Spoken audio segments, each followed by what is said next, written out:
before in our working when we took over. And so that is obviously a very important piece of working as a city and working with the public in processing Public Information Act requests.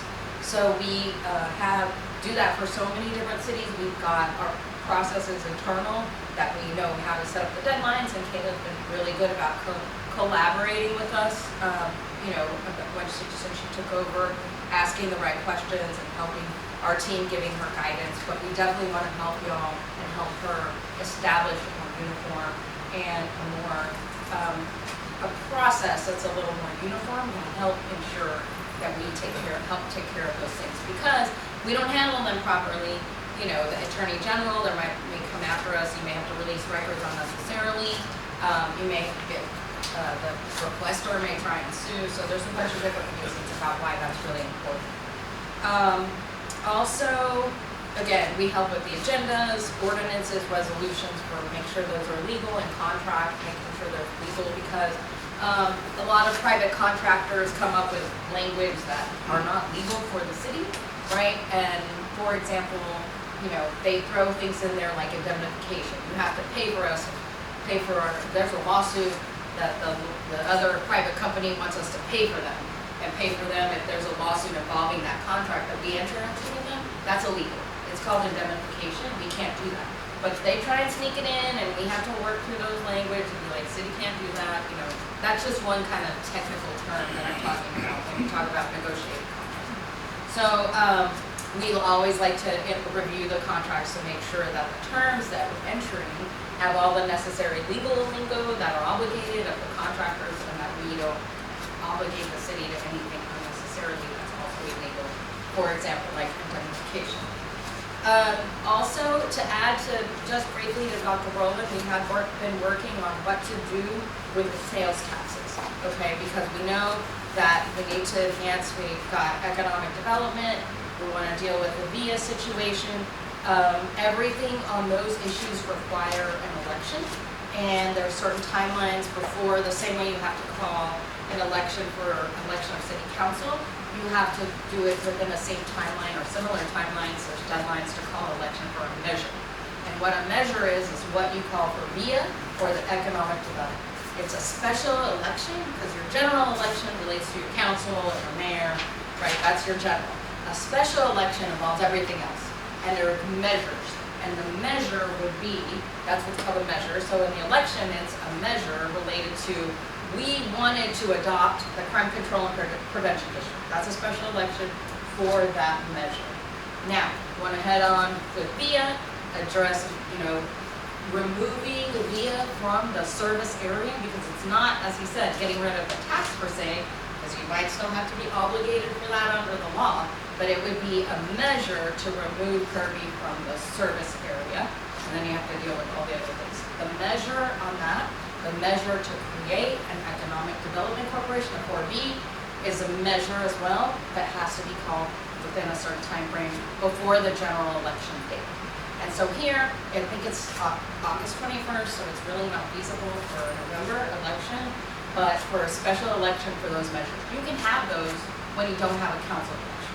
You can also have a charter election. That's a special election too on a measure. You want to amend your charter. So those don't necessarily have to be when you have regular council elections. You can call it either May or November. The measures of the special election. So, but in those measure elections on the sales tax, he's right. You're capped. You got 2 pennies, right? You got 2 pennies that you can deal with.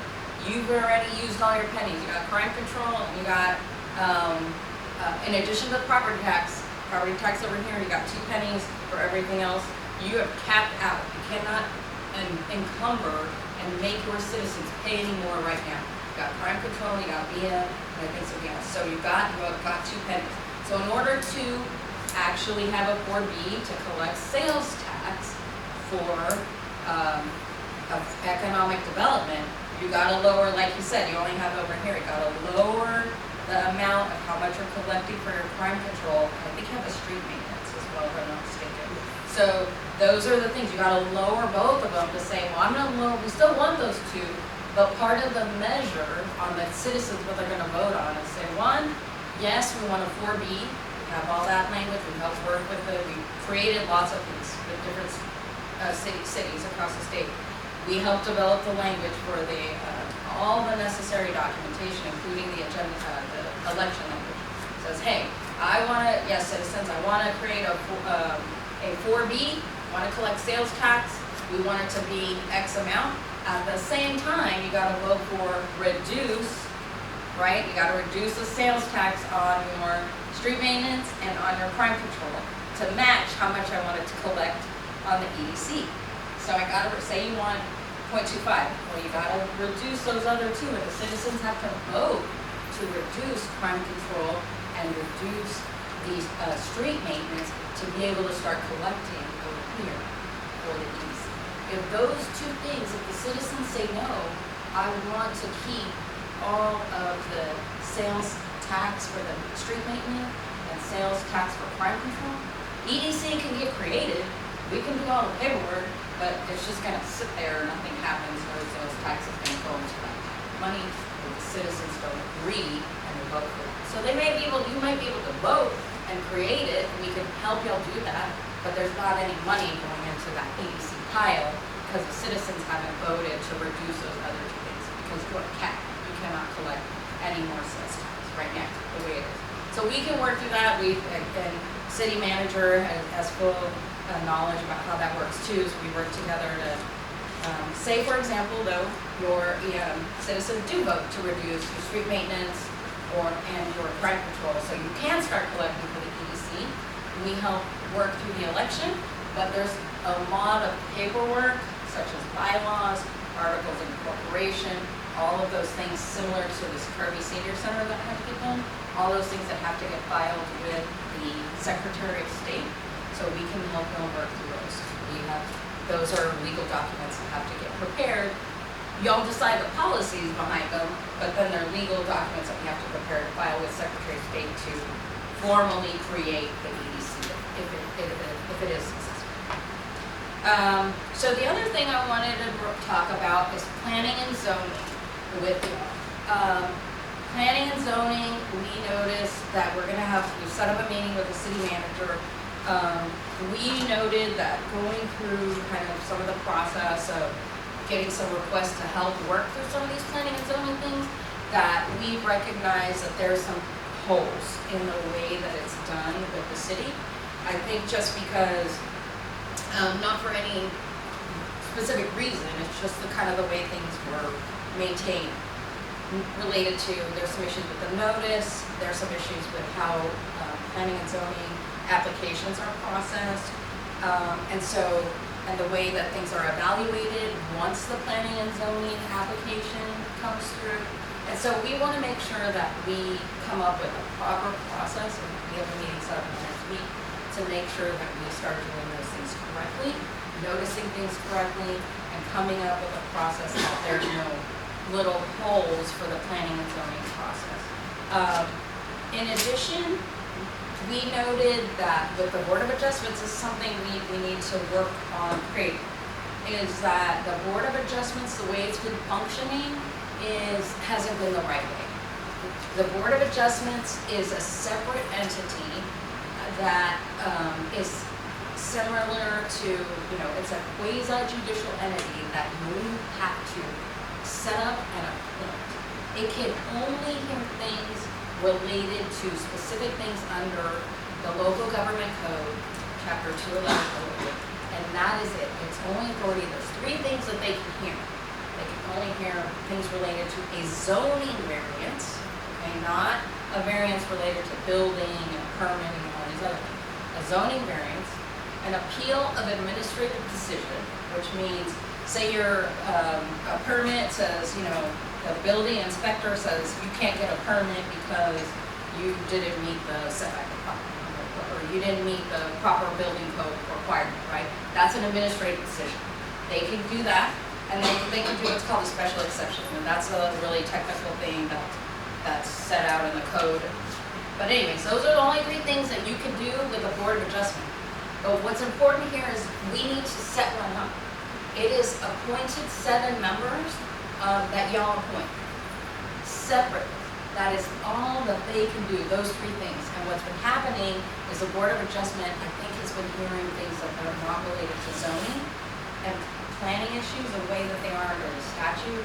So we want to help bring forward an item to help create a a Board of Adjustment and get appointments to the Board of Adjustment. It can be between 5 and 7 members under the statute, under the law. And we think that's an important issue that we have identified, that we need to make sure that y'all create a proper Board of Adjustment and follow the statute in terms of the way we follow what they can and cannot do. Now, you can have variances for other things like building and whatnot, all of those other things, but those should be heard by those other entities, not like a planning board or whatever. But the Board of Adjustment can only hear issues related to zoning. And so that's what we think is important. We want to help work through that. So that's the other thing. I think what's happened is that maybe the Planning and Zoning Commission is hearing variances, and it should be the Board of Adjustment. The Planning and Zoning Commission was hearing variances, so we need to work on that. Let's see. Okay. On the Senior Center, we went through the process. We know what's going on with that. What we're going to bring forward now in a couple of weeks, probably at the last meeting, is administrative services agreements. So we make sure that the city is helping the Senior Center. We do this all the time with EDCs or different subsidiary kind of that are separate entities of the city. We set up what's called administrative services agreement to make sure that there's a proper collaboration or support and funding of those particular entities. So that's one thing that we're working on. Okay, so those are kind of just the basics that I wanted to go over with you about how we function, what our role is, what the expectations should and shouldn't be. We're there to support you at the meeting, obviously, to help make sure we navigate things properly. If we feel that it's probably not appropriate to give you all legal advice in public, because sometimes it's okay, we want to take it to executive session, because as a city, we have the authority to say, you know what, this is attorney-client communication, should be confidential, so we give you that advice